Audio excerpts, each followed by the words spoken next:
ગુજરાતમાં દારૂબંધી મુદ્દે પૂર્વ નાયબ મુખ્યમંત્રીનું મોટું નિવેદન।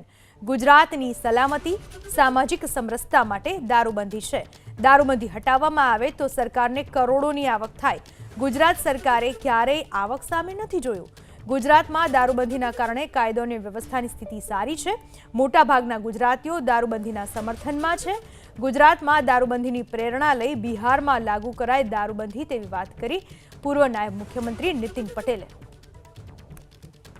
મોટાભાગના લોકોનું માનવું એવું છે કે દારૂબંધી છે એના કારણે ગુજરાતમાં કાયદો અને વ્યવસ્થા એ સારી રીતે આપણે નિભાવી શકીએ છીએ। બીજા રાજ્યોનો દાખલો આપું કે બિહારમાં પહેલાં દારૂબંધી નહોતી તો ત્યાંની સરકારે પણ અગાઉ દારૂબંધી કરી। બીજા ઘણા રાજ્યોએ પણ દારૂબંધી સ્વીકારી છે।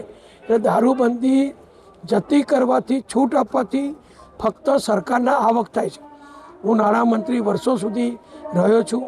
અમારે પણ દર વર્ષે દરખાસ્ત આવે કે આપણે જો દારૂબંધી ઓછી કરીએ, હળવી કરીએ અથવા મુક્ત કરીએ તો ગુજરાતને હજારો કરોડની આવક થાય એક્સાઇઝની। પણ એ આપણે હંમેશા એ આવકની સામે નથી જોયું, પણ ગુજરાતની સલામતી, ગુજરાતની સામાજિક સમરસતા અને ખાસ કરીને આપણા દીકરાઓ એ વ્યસનના રવાડે ના ચડે એનું ધ્યાન સામાજિક સમીકરણોથી ગુજરાત સરકારે રાખ્યું છે। અને ગાંધીજીનું ગુજરાત છે, સરદાર વલ્લભભાઈનું ગુજરાત છે।